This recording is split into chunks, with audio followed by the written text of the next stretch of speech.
anything, you can receive the recording. I will be posting that on Facebook, as well as some of you are coming through my mailing list. I will be posting it there. And some of you are, hi Sabina, and some of you are also on Instagram.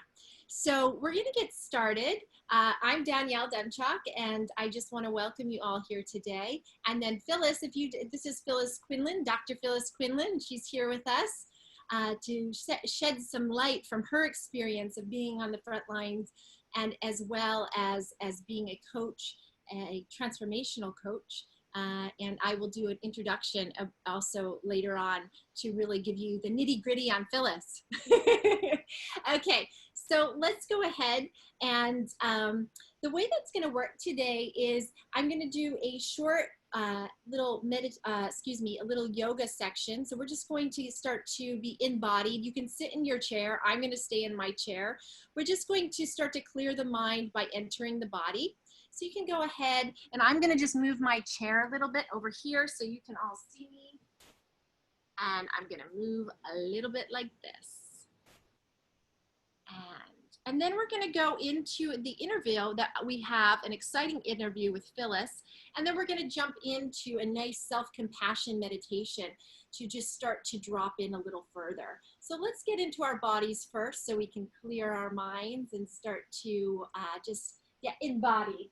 So you're going to start sitting on the edge of your chair, and I'm going to just go like this so you can see me a little bit better. There you go. All right, so go ahead and just start to bring your arms up overhead, reaching toward the ceiling, and kind of just do a little reach with the right arm, and then reaching with the left arm, stretching out the side of the body, getting a nice little reach through there. Good. And then reaching up, pulling with your arm, reaching up and over. Good. And it's okay, whatever side you want to go to first. And reaching up with the opposite arm, up and over. Good. And then coming back, bringing the arms down. Again, bringing the arms up on inhalation. And then exhale, and we're going to twist the body, placing the hand on the knee and reaching up tall through the spine. Inhaling up and exhale and rotating gently, not forcing at the neck. Gently using the muscles of the core and the belly. Inhale, reaching up a little taller. Exhale, and coming and rotating a little further back. Inhale, reaching long through your spine. Exhale, and coming back. Good, reaching your arms back up to the center. Exhale and twist. Placing your hand on your knee and the other hand behind you. Inhale and reach through your spine. Exhale as you twist and look behind you. Inhale, reaching long. Exhale and twist. Inhale, reaching long. Exhale and twist. Inhale, reaching long and coming back to the center. Good. And now we're going to take some shoulder circles, bringing your shoulders up, around, and back. A lot of us have been sitting at computers most of the day. So let's go ahead and just start to open up through the shoulders, through the upper back, getting motion happening. You might hear some crinkling happening. I know I do over here. Good. And then bringing one arm up, placing it on the head, and gently draw your ear to your shoulder. Good. Taking an inhalation and exhalation. So these exercises and this chair yoga is just meant to be very gentle, not forceful. It's at the end of most of our days. And coming back. And inhale, up the other arm, reaching long, placing the hand on the head, and gently drawing your ear to your shoulder. Good. Inhale. And then exhale, allowing the opposite shoulder to drop down the back.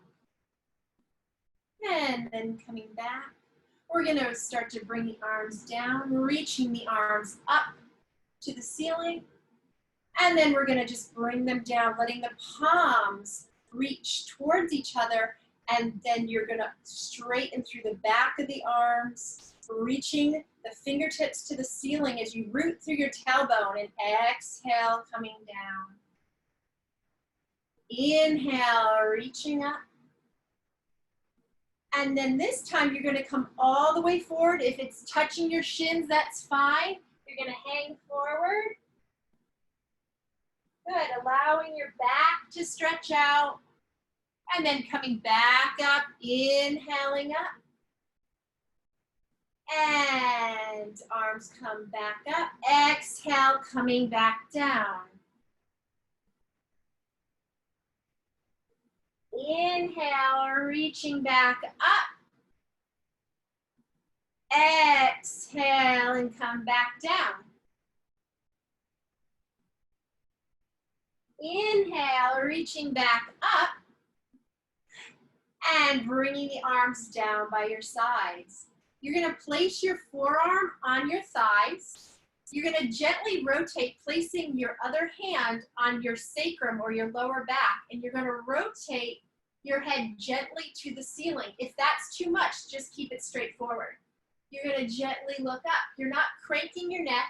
You're gently rotating your torso, keeping the knees even, so you're not letting the knees slide back.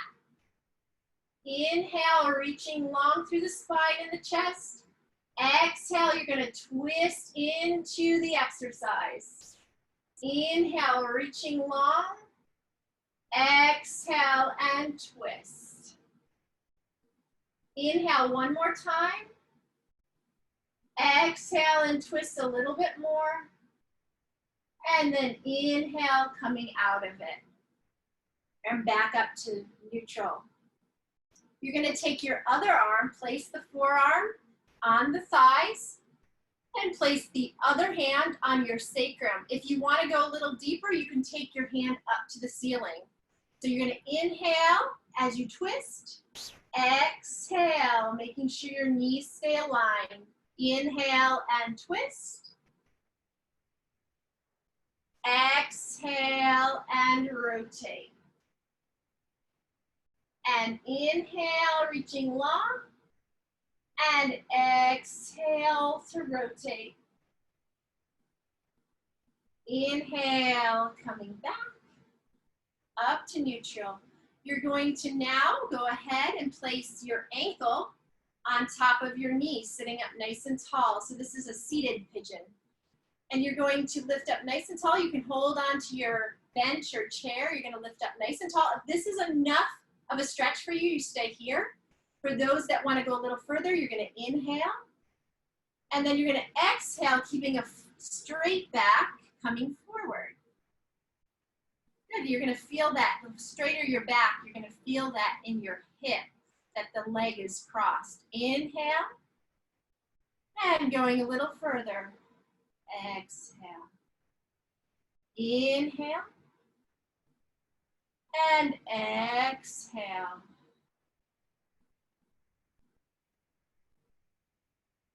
Inhale, reaching long. Exhale, a little further forward, or if you're just upright, you're upright. That's great. Inhale, coming back to the neutral spine. And let's switch sides. We're going to bring the opposite leg on top of the thigh, reaching up through the crown of the head. You're going to start to lift up as you move forward. So on the inhale, you're moving. Exhale, you're staying in position. Inhale, you're moving. Exhale, you're staying in position. And one more time. Inhale. Exhale.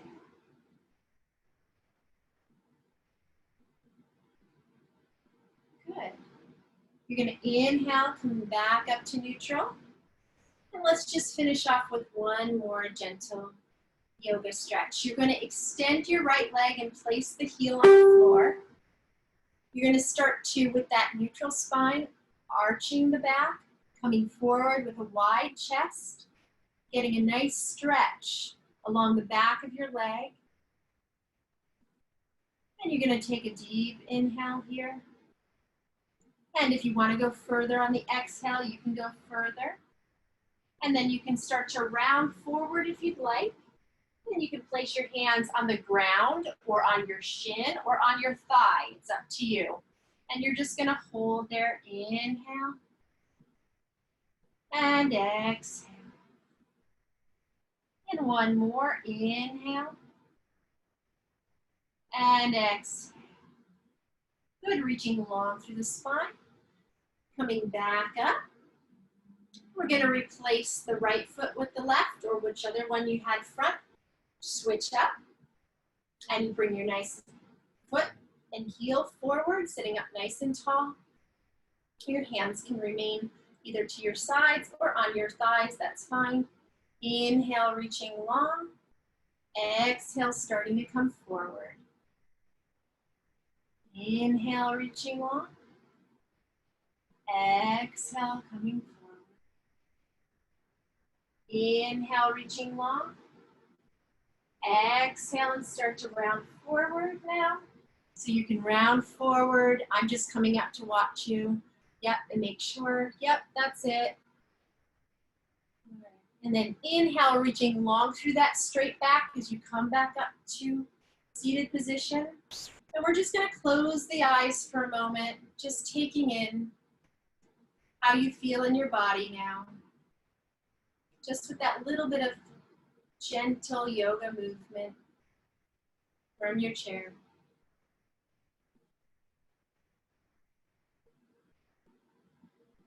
Okay. Maybe a bit more embodied and grounded. Clearing our day, our head from our day today. So now I'd like to introduce our special guest. Phyllis, Dr. Phyllis Quinlan. It's so great to have you. And we actually met, Phyllis, if I could share just how we met.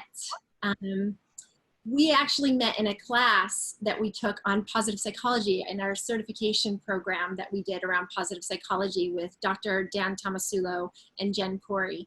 And Phyllis was always this dynamic speaker and so interesting, and it's just an honor, and I can't even wait to hear where this interview is going to take us because she is quite dynamic. So I want to just share with a little bit about the background of Phyllis. She is the president of the MFW Consultants to Professionals. Phyllis is a successful nurse entrepreneur, and she's practiced as a legal nurse consultant since 2004, and is a sought-after lecturer and keynote speaker. During her nursing career, Phyllis has practiced in clinical, education, and administrative positions in a variety of clinical settings. And as a transformational coach, she specializes in the unique needs of nurses and other healthcare professionals struggling with emotional impact of compassion fatigue, which is huge, and the challenges of career transition. She's committed to working in organizational leaders in the creation of healthy work environments, so needed. And she is the author of 3 books. The first one, Rediscovering the Joy of Being a Nurse, a holistic approach to recovery from compassion fatigue. The Delicate Balance, a mindful approach to self-care for caregivers. And third, Bringing the Shadow Behavior into the Light of Day, understanding effectively managing bullying and incivility in healthcare. So without further ado, welcome, Phyllis. Thank you, Danny. Thank you so much. So glad to have you. And I'm so glad that so many people are going to get to meet you today. So I am just curious, and one of the things that I know you've been working on the front line, and you and your team, and if you could say a little bit about that, how you guys are helping on the front line, as well as what that experience has been like for you. Right. So I have been a nurse for 42 years. Prior to that, I was a social worker for a short period of time. And right now, my day job, so to speak, all right, is I actually have the honor of being an internal coach at a children's medical center here for a large healthcare system in New York City. So my job is no longer direct patient and family care. My job is to take care of the caregivers who offer the direct patient and family care. So I do coaching from the mailroom to the C-suite.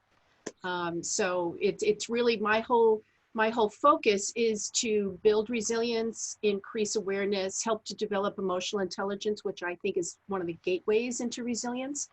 And that's what I've been doing for 4 years at this medical center. And I'm extremely blessed to have this day job in addition to my entrepreneurial work, where I've been coaching for over 20 years.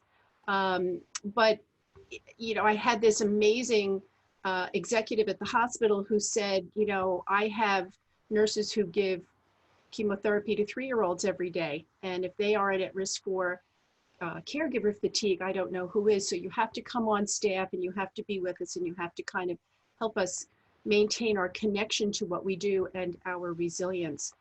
Little did I know that that was going to be the run-up to the pandemic.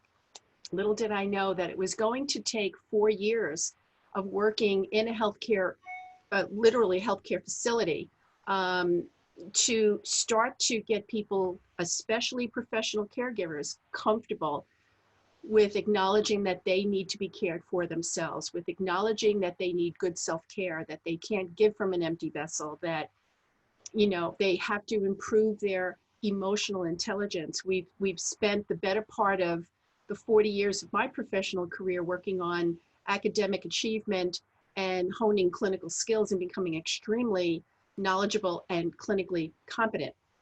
We've done a lousy job of developing our own emotional intelligence. And we are at the point now where if you want to be a professional caregiver, and I think a successful person, regardless of what your profession is, that skills and knowledge are no longer enough, that really we have to have a real fundamental understanding of ourselves, and we have to hone our own emotional intelligence in order to be successful. So I've been putting that message out to a lot of people in this huge healthcare system for the better part of 4 years. And it took me 3.5 years to have a physician speak with me, believe it or not, 3.5 years in the building before a physician said, maybe we can meet, you know, want to have a cup of coffee? And I was like, yes, yeah. So you know, all things come when they're supposed to. I had no idea that the building of what I was doing was really getting ready for the pandemic.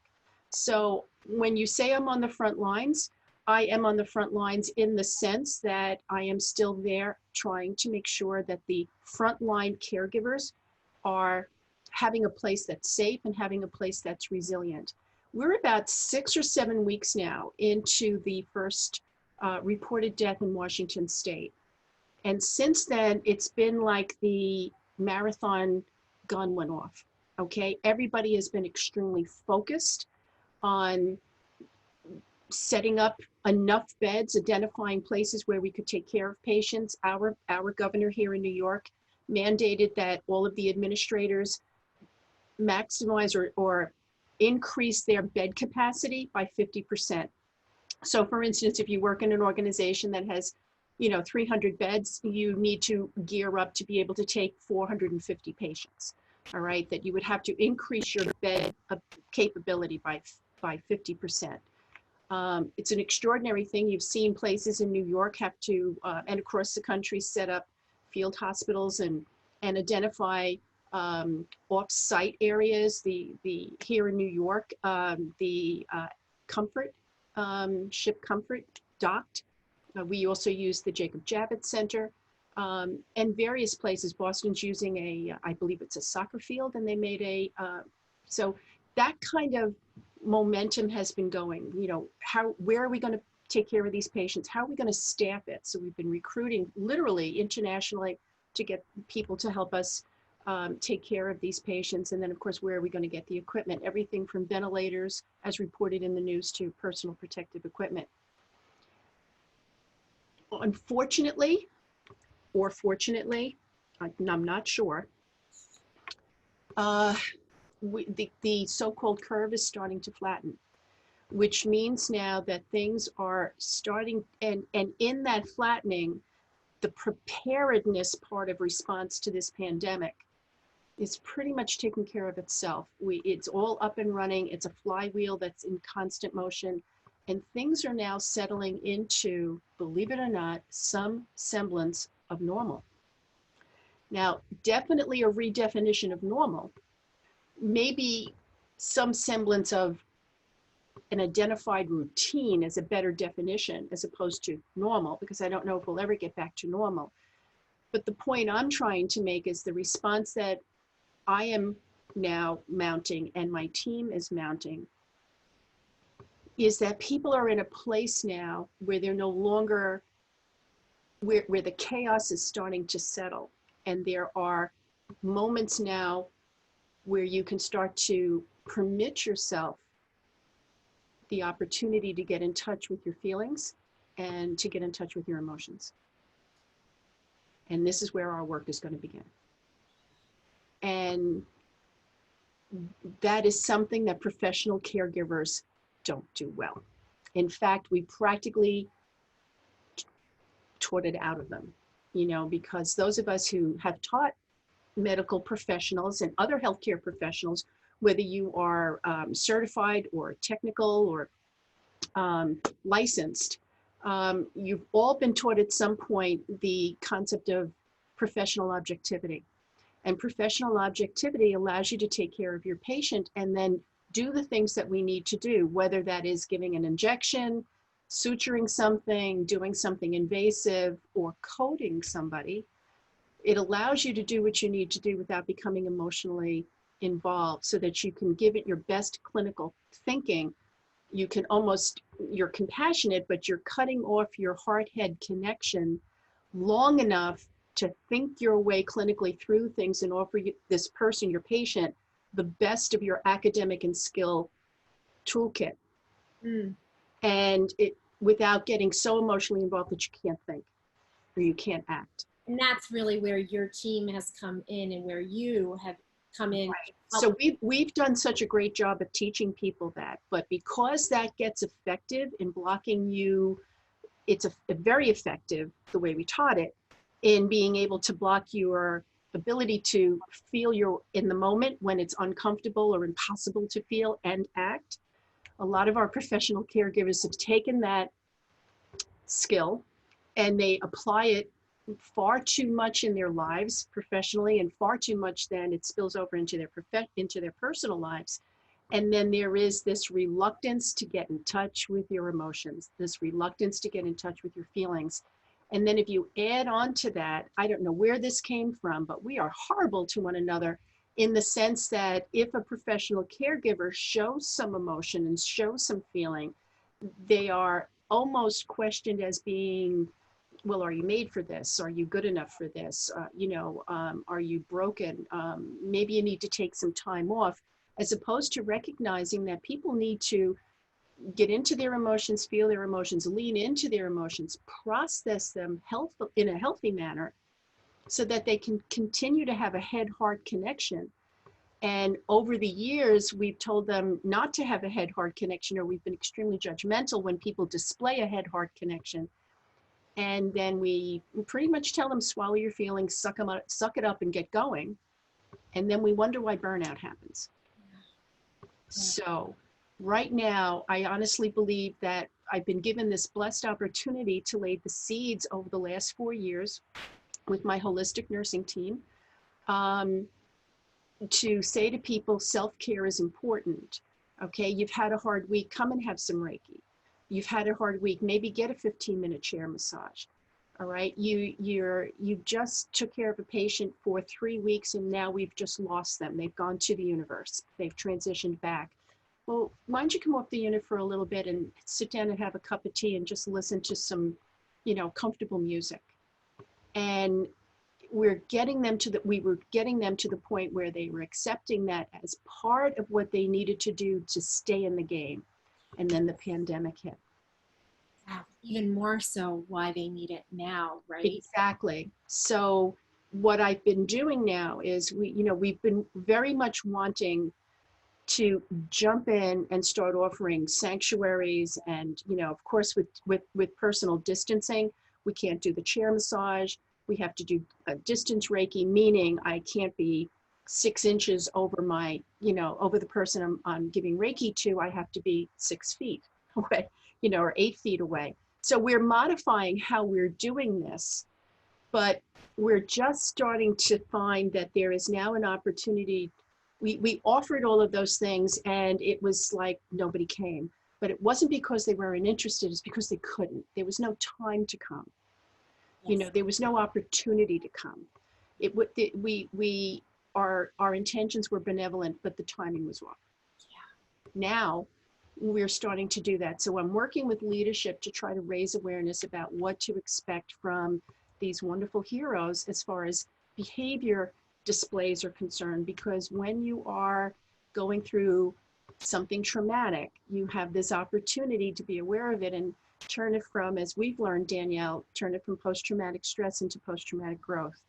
And and that's what I've been doing now with leadership, is trying to raise awareness about being accepting, not being curious, not being judgmental, walking them through the steps of Kubler-Ross, because she did a wonderful, Dr. Kubler-Ross, who wrote this groundbreaking book on grief and bereavement with her death and dying patients.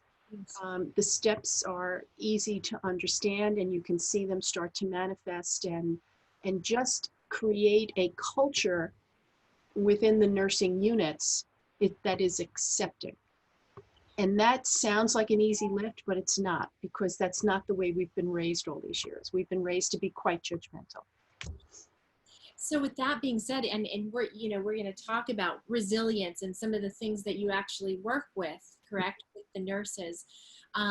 So we have a lot of like, what is resilience, right? We hear the word a lot, but what is that resilience? And maybe if you can give some of us like 3 tips that we can start to use to cultivate more resilience in our lives right even now. Yeah, so resilience, my definition of resilience is optimal coping. Optimal coping, okay? So, and it is just the opposite of what we as professional caregivers have been taught. We have been taught endurance, where you hunker down and you just power through, okay? Where, and that of course is self-defeating, because you can't maintain that intensity for, long. And sometimes even when you power through that, again, that's when that burnout happens. But optimal resilience is really a way, a methodology of working on yourself, increasing your self-awareness so that you can increase your ability to self-manage. Therefore, whatever shows up at your front door on any given day is something that you can address. You don't have the ups and downs of endurance. Everything is good, everything's not so good, I'm going to have to endure. This resilience gives you much more of a flow to your life, so that if something shows up, you think your way through something as opposed to reacting. It's much more of a healthy response to the things that life delivers at your front door, as opposed to, let me just shut down and power through. It gives you a sense of confidence. It gives you a sense of confidence. It really should feed you your sense of adulthood in this thing of having mastery over yourself, and therefore you feel that much more able to flow with life, as opposed to react to life and many times shut down with life. Yeah. And so with that being said, Phyllis, what are like 3 tips that we can do to really cultivate that? Because that's really important. How can we really have that buoyancy? I always think of resilience like a buoyancy. Yeah. So a ball bouncing and being able to. Right. So if you think of resilience in terms of, so endurance would be the bouncy piece, but resilience would be more like bamboo, swaying. Okay, now remember, bamboo is one of the strongest trees around, and it replenishes itself quite quickly. All right, but it sways, it breaks. You can actually take bamboo and almost crochet it into something more beautiful and strong when it bends. Okay, so the first piece I think for resilience is really to have to find the courage to go on a self-awareness journey, which is the first competency of emotional intelligence, to really lean into um, acknowledging that we all over life have taken on habitual behaviors that may or may not serve us. So, or they may not serve us any longer. You know, we've all had to deal with issues growing up, and we've all made accommodations to ourselves that have taken us a little bit away from our authentic selves. But it was a means to an end. And this is not to beat yourself up on, because it's really all these habitual behaviors, whether they've been adaptive or maladaptive, have gotten to you to where you are. So they do need to be acknowledged.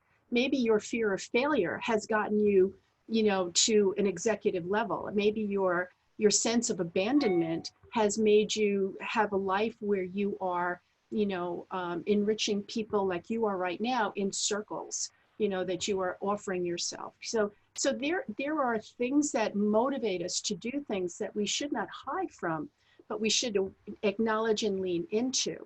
But then say, are these things serving me now? Or do I honor them, acknowledge them, understand them, and maybe I have to put them down and take on different tools in order to be more successful? Probably the best analogy I could make is that in nursing, we've been very transactional in our leadership approach. All right, you know, jump, do it, very military, because we have a military background. You know, you don't question, you know, it's my way or the highway, very transactional. I call it the greatest hits of the 70s, 80s, and 90s. But we know now that we need to be far more transformational. You know, but, you know, does that mean we take all our transactional leaders and, you know, kick them to the curb? Of course not. What we do is give them permission now to put down all of those masculine energies that you know, that they had to do because they were getting through the women's movement, because they were defining a new, you know, profession of nursing. And we honor them for that and say it's safe to come back now into a softer side, a more empathetic side. You can lean into your feminine energy more and have more communication, collaboration, co-creation. Because if you choose to stay stuck where you are, you're going to be bumping up against endurance all the time. If you decide that you are going to try on something new and grow, well, then you're going to be that much more resilient. So leading into your self-awareness and trying to understand why you do what you do, I think is tip number one. Tip number two, I think, would be mindfulness. And I think the gateway to mindfulness is gratitude. I think that if I truly believe that if you get up every morning and you start just, you know, working with yourself to be aware of what's showing up that's really good, like that first wonderful cup of coffee in the morning, to just feel the gratitude of that great cup of coffee. And in order to experience gratitude, you have to be fully mindful and in the moment, or you'll miss the opportunity to notice that there's something to be grateful for. So it's a real gateway. Gratitude practice is the gateway into just, you know, mindfulness. And, you know, you can get into your car after that and you can say, wow, they left me gas. I don't have to go to the, you know, the gas station. You get on the road and maybe the lights go your way. Maybe you actually find a parking space not too far from your place of work. It's funny how when you start to become mindful of things to be grateful for, more things to be grateful for show up. And it gives a great sense of proportion as far as resilience is concerned, as we all know life is going to serve up challenges, but don't miss the fact that life is also serving up tremendous amounts of things to be grateful for, you know, small, medium, and large. And then I think the third thing, Danny, is really never let anything pull you away from the meaning and the joy of what you do, regardless of your profession. All right. And when I speak about professional caregivers, people who have devoted themselves to inpatient or outpatient hospital care of patients, you know, we have a tremendous amount of support teams. We have people who work in the labs. We have people who work in environmental. We have people who are serving up the food. You know, you don't have to be a doctor, nurse, or pharmacist to be a professional caregiver. If you've chosen a life care in the forum or the venue of caring for other human beings, then something in your soul has said to you, this is, I'm part of the legion of caregivers, and this is what I'm going to do with my life. And these are some of the most generous, compassionate people on the planet. And we tend to forget that the profession of caregiving is very different than the industry and the politics of caregiving. So we have to try not so much to get confused about what's going on in Washington or your state capital, and not what's going on so much in the industry of caregiving, but try to stay connected to the why I became a caregiver. Why did I choose nursing? Why did I choose social work? Why did I choose, when I could have been in environmental any place, why did I choose a hospital where it could really get dicey, or I'm going to be dealing with infectious diseases? Something inside your soul needs to stay connected to that in order to be resilient, to have meaning on really tough days. To stay connected to that meaning means everything.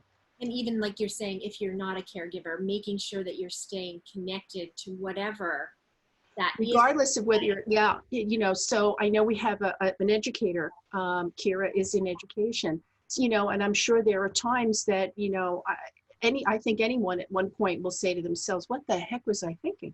You know, I could have been in anything and I decided to do this. Why? And then, you know, that's a stressful reaction. And when you think about it, you think to yourself, probably there would be nothing else I would rather do. You know, and it's not that you're not good at anything else. Of course, you're good at a lot of things, but there probably nothing else would give me the soul satisfaction of doing what I'm doing. And that's the piece you need to stay connected to, especially in moments that are trying. Mm-hmm. You know, it's like always knowing the sun is there, even though the clouds, you know, that great moment of a plane going through the clouds, even through a thunderstorm, and all of a sudden the sun is there. It's that piece that, you know, I'm going to have this, we're going to have 6 months of God only knows what with this pandemic that's going to affect the planet, but we will come out of this. And staying connected to the meaning of what we're doing and how important what we're doing is to the collective keeps you resilient. You know, and I thank you, Phyllis. Meaning is, as we know, well, I won't get into that, but in the model of positive psychology, it's elements of well-being, having meaning. And so important, Phyllis. And, you know, many are experiencing, one of the reasons why I named the call for, you know, moving through anxiety is many people are feeling, Phyllis, a lot of, as you've seen, I'm sure, in what it is that you do, anxiety and depression, and looking for answers. And so how do we use, you know, you mentioned gratitude, one of the positive emotions, we call them. Yeah. We use positive emotions to help counteract that anxiety and that depression, and start to create a wedge between that, so that we have some intervention between anxiety and depression. I'm saying feel what you feel, but when we stay there, how do we start to create a wedge? So very quickly, let's just talk about 3 things. Let's talk about fear. You know, so fear, the difference between fear and anxiety is that you can name a fear. I'm afraid of dogs, I'm afraid of heights, I'm afraid of fire. You know, you can name it. So when people are having a reaction to something that's threatening or fearful, that they fear over, they can pretty much tell you it's that. Okay, and then you can listen to that and you can work with that and try to put that in context. When you are dealing with anxiety, most people will tell you it's free floating. It's almost like an amoeba crawling around, like it doesn't have a shape. It's just there and it keeps moving. And, you know, well, how are you feeling? Well, it's up here and then I feel it down here and it's all over the place, and they can't put it into a context that can be named or categorized or anything like that. So really, you know, what you're trying to do now is get the body's reaction to that anxious moment modified or moderated down to where they feel they can put their arms around the moment. And sometimes, and let me get back to that. And then the last thing we talked about was depression. And probably the best definition of depression I've ever heard is a feeling of helplessness that, you know, you'll often hear people say, I want to get out of bed, I just can't. You know, I want to go to work, but I just can't. I want to make that phone call, but I just can't. So it's not that they don't have the ability, they feel helpless in their ability to go to action.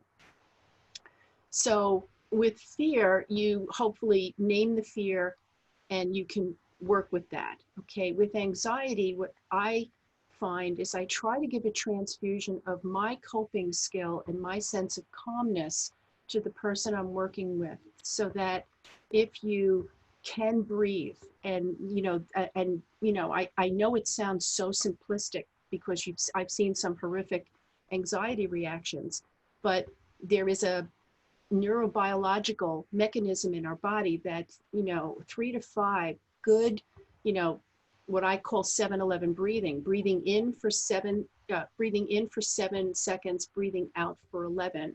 It actually activates what we call the parasympathetic nervous system in the body, and the physiological reaction to that is everything comes down.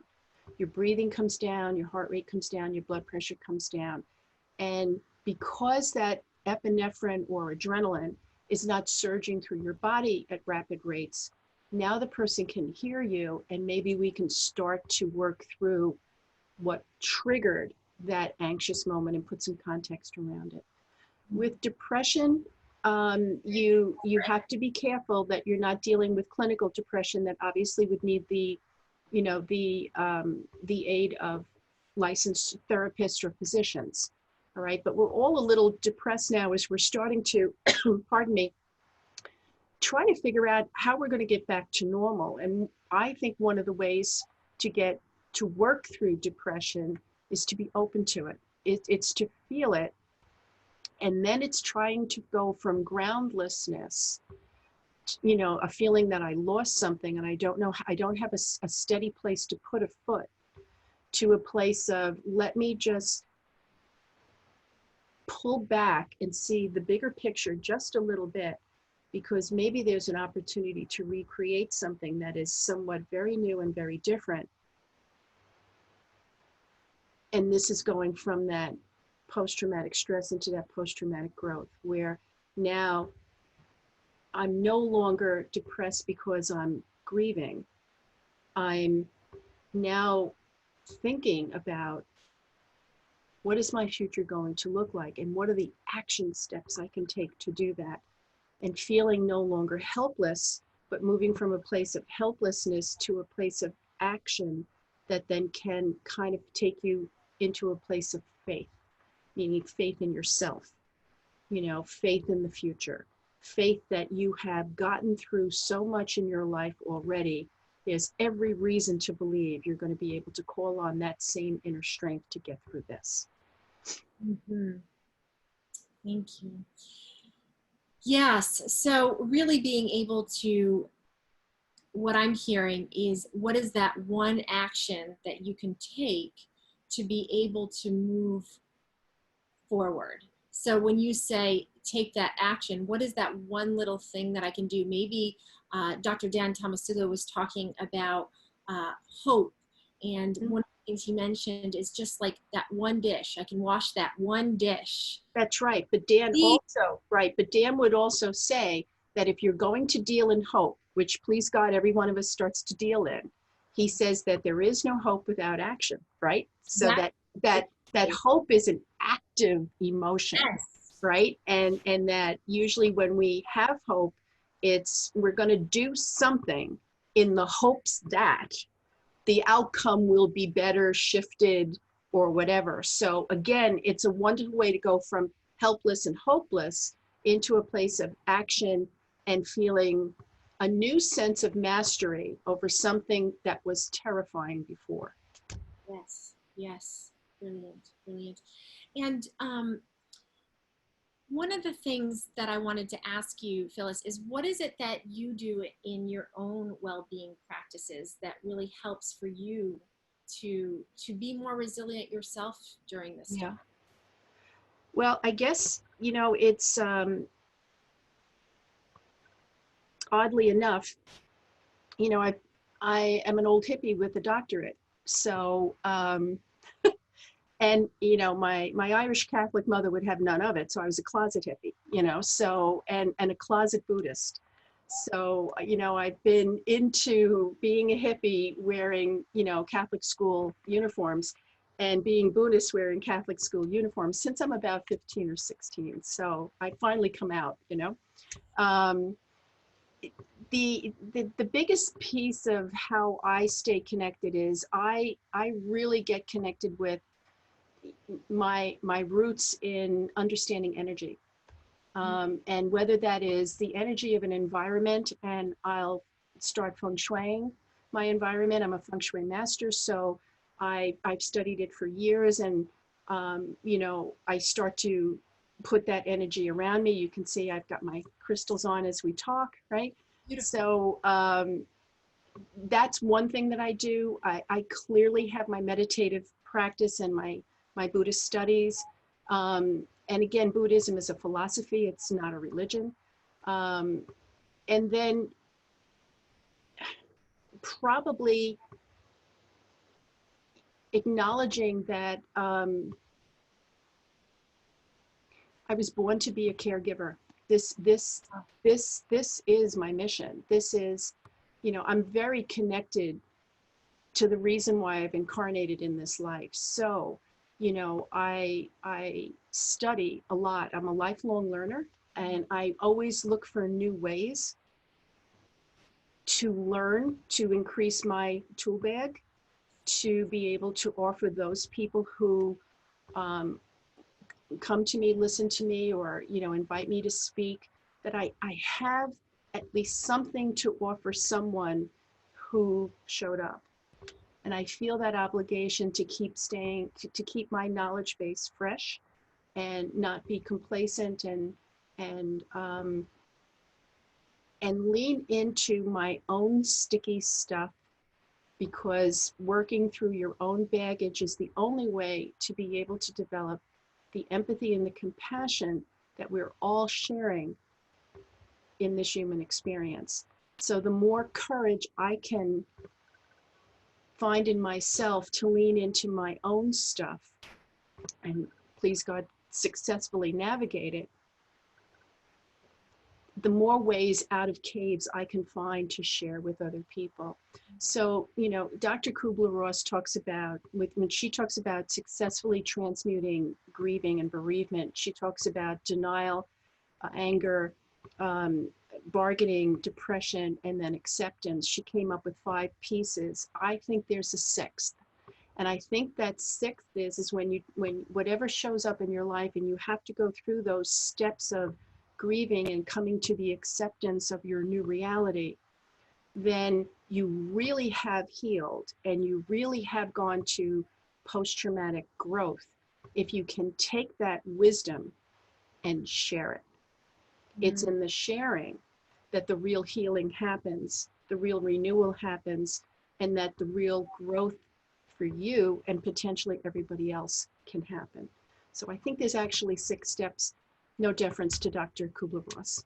Thank you so much, Phyllis. And if there's like one thing that you want to just wrap up with, given circumstances are exactly as they are right at this moment, what is it that you hope for now in your life?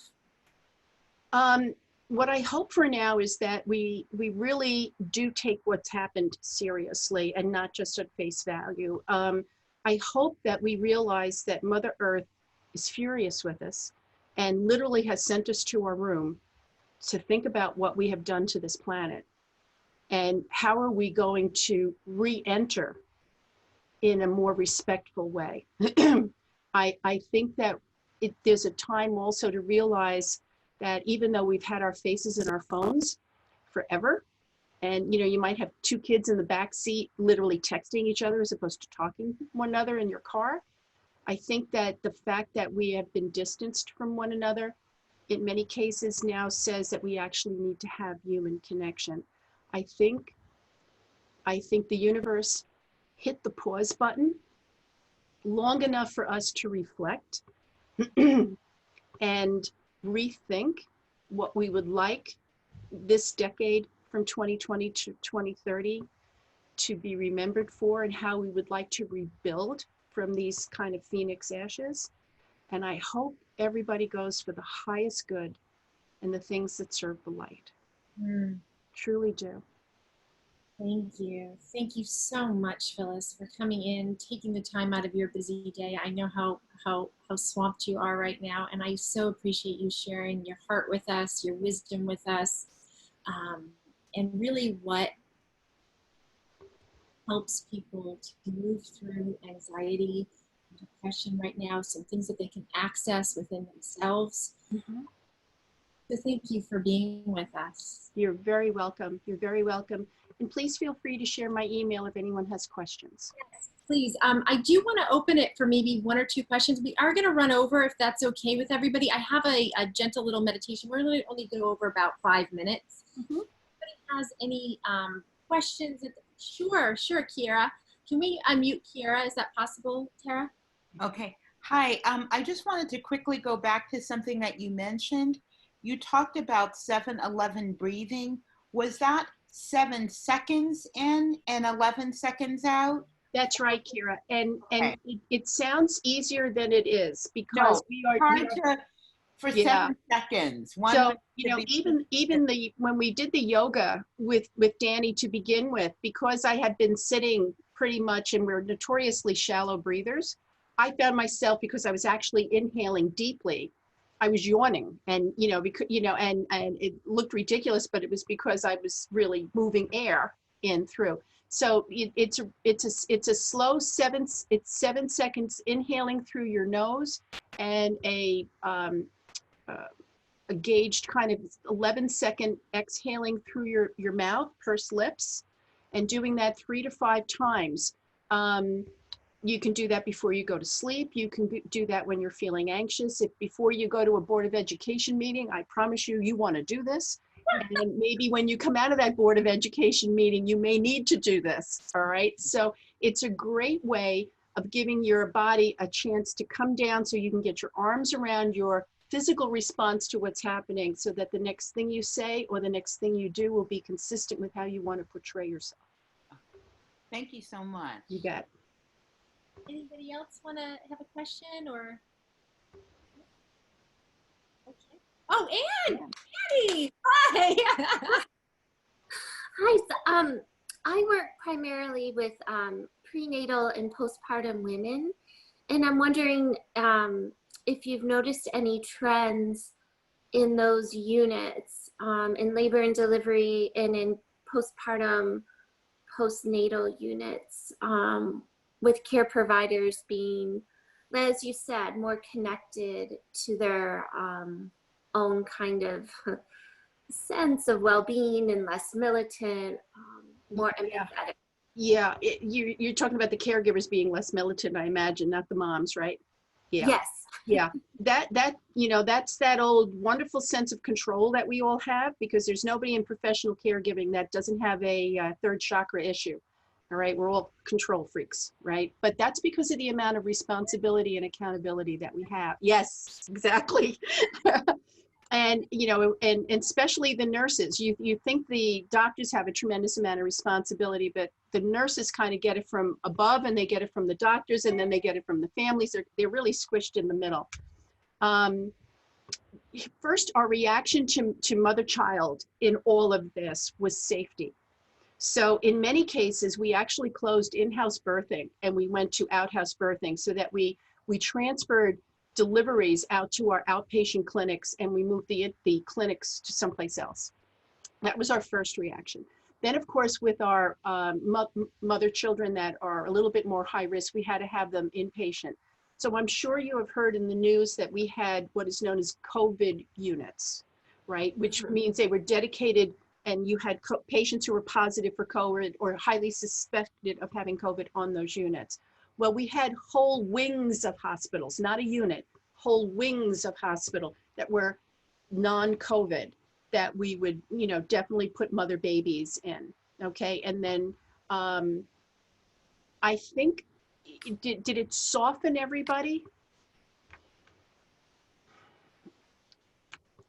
there's a tremendous amount of pressure in bringing a new life into the world, so that, you know, you want to make sure that baby is healthy. But I think what it did do, Anne, and you're raising awareness in me, and something that I need to lean into for this particular population, is that in the midst of losing hundreds of people a day, we could celebrate new life.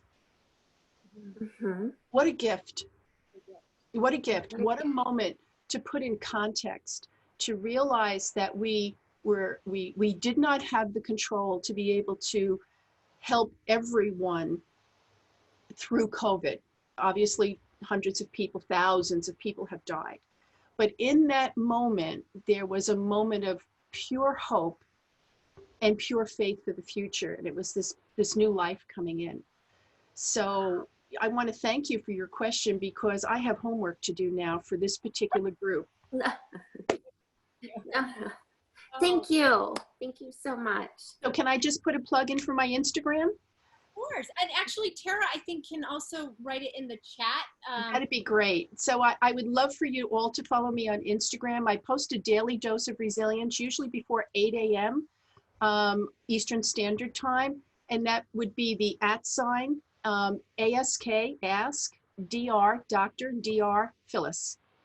Okay, and please follow me and start your day off with something to be grateful for, at least acknowledge about yourself.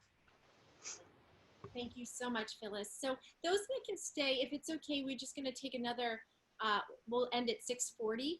I know it's about 10 minutes over. If you have to go, totally understand. We will have the recording. I do want to share with you a self-compassion meditation, just to kind of close and really just go inward right now. Another tool for reducing some anxiety. Allowing ourselves to just be good to ourselves. That's really what self-compassion is can we be kind to ourselves? And the leading researcher, I would say the pioneer right now is Dr. Kristin Neff. And she really is the one who is credited with conducting the first academic studies in self-compassion. So we're going to actually do one of her meditations. I'm going to read it to you, but you can also go to her website, Dr. Kristin Neff, and she has a ton of different the one that actually we're going to do today, called The Compassionate Friend. It's a beautiful meditation. So if you're ready, we can just all get comfortable in our chairs. We just close our eyes. And being kind to ourselves, even if we have expectations of where this meditation is to go, just seeing if we can be kind, and whatever unfolds in itself unfolds. So allowing yourself to get comfortable and just start to tune in with your own breath again. And maybe putting 2 of your hands over your heart or another soothing place, sometimes the back of the head, the neck, sometimes our arms, just reminding yourself to give that loving attention. But also when we touch ourselves, we release oxytocin. And just imagine yourself in a place that's safe and comfortable. It might be a cozy room with a fireplace burning, or maybe a peaceful beach with a warm and cool breeze. Anywhere you feel could be peaceful and safe. And just let yourself linger there and enjoy the comfort in this place. And then you're going to soon receive a visitor, a warm and caring presence, a compassionate friend, an imaginary figure who embodies the qualities of wisdom, strength, and unconditional love. This being may be a spiritual figure or a wise, compassionate teacher. She may embody qualities of someone you have known in the past, like a loving grandparent, or being completely from your own imagination. This being may not have any particular form. Perhaps it's just a presence or a glowing light. Your compassionate friend cares deeply about you and would like you to be happy and free from any unnecessary struggle. Allow an image to come into your mind. And if nothing comes, just feel what you're feeling. That's okay.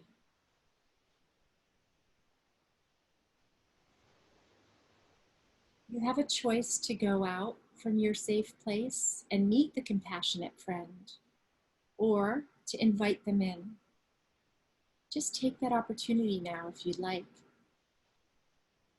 Position yourself in just the right way in relation to your compassionate friend, whatever feels right. And then allow yourself to feel what it's like to be in the company of this being. Is there nothing you need to do except, there's nothing you need to do except to experience the moment. See if you can allow yourself to fully receive the unconditional love and compassion this being has for you. Just soak it in. If you can't let it in fully, that's okay. Just be with the feeling. Your compassionate friend is wise and all-knowing and understands exactly where you are in your journey. Your friend might want to tell you something that is just what you need to hear right now.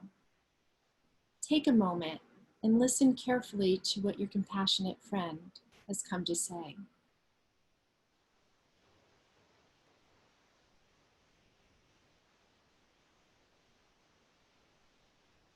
And perhaps you would like to say something to your compassionate friend. Your friend will listen deeply and completely understand you. Is there anything you'd like to share?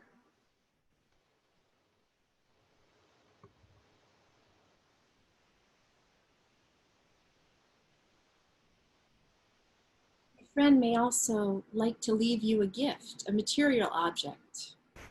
As you can the object will simply appear in your hands, or you can put out your hands and receive one. Something that has special meaning to you. If something does appear, what is it?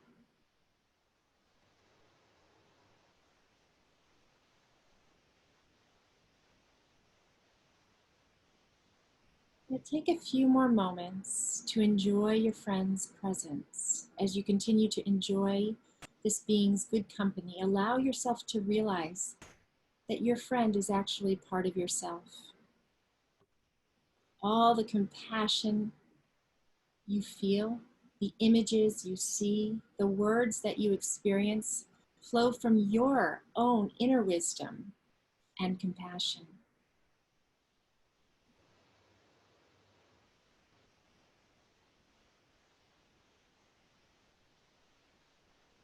And finally, when you're ready, allow the images to gradually dissolve in your mind's eye, remembering that compassion and wisdom are always with you and within you, especially when you need them most. You can call on your compassionate friend anytime you wish.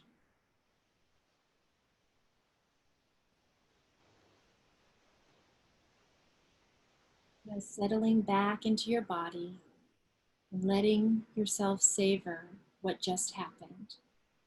Perhaps reflecting on the words you may have heard or the object that may have been given to you.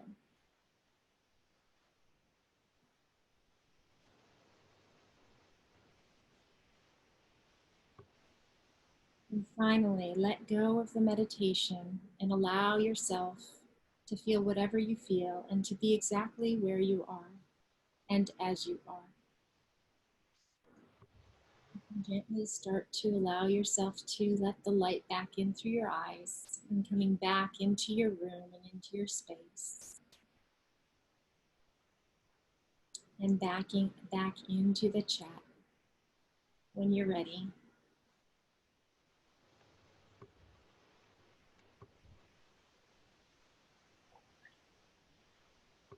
Okay.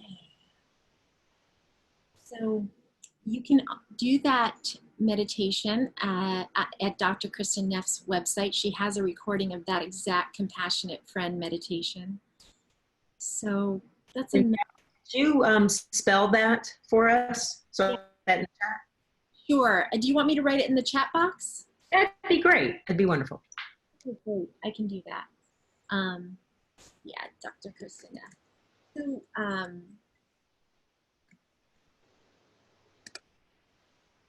that is the self-compassion that you can give yourself. And I love that particular meditation because it really reminds us where the compassion comes from, right?